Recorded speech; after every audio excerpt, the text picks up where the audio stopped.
Hi guys, it's Julie from cookedbyjulie.com, and today I'm going to show you how I like to make seafood boil. Don't be intimidated by all of the ingredients. It's super easy to make and probably one of the best meals you'll ever have. Let's go. So I use crab legs, corn, sausage, potatoes, lobster tails, and shrimp, but you can use all lobster or just shrimp, whatever you want.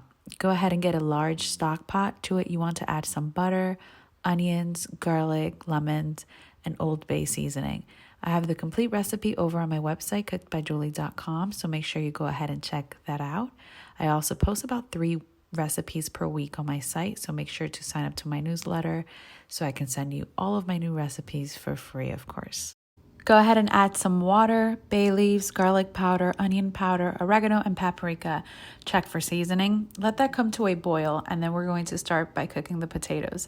I used baby red potatoes. I cooked them for about 14 minutes. Cook them until fork tender, and then remove them from the broth. I cooked the lobster tails for 8 minutes, removed them from the broth. Once they were cooked, I cooked the crab and corn for 5 minutes. Sausage I cooked for 2 minutes, and then the shrimp for just 1 minute.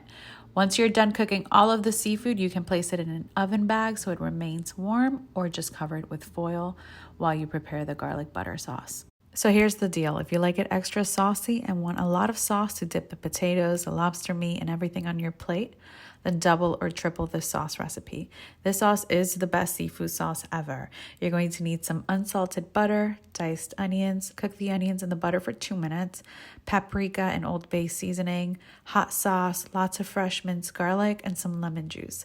Cook for about 1 minute. This is a quick sauce. And here's the thing, if you taste the sauce with a spoon, you're just gonna shrug your shoulders. But once you take a potato and dip it in there, or a piece of lobster meat, that's when you'll appreciate the sauce. It's so good. I poured half of the sauce over the seafood, and the other half I placed it in a small bowl, and I dipped the seafood in there. My website will have so many details, written instructions, and so much more. Check it out. If you have TikTok, follow me there. I post videos almost every day because I'm obsessed with it. Just look for Cooked by Julie on TikTok and follow me there. Make this recipe. Let me know if you do, and I want to thank you guys so much for watching.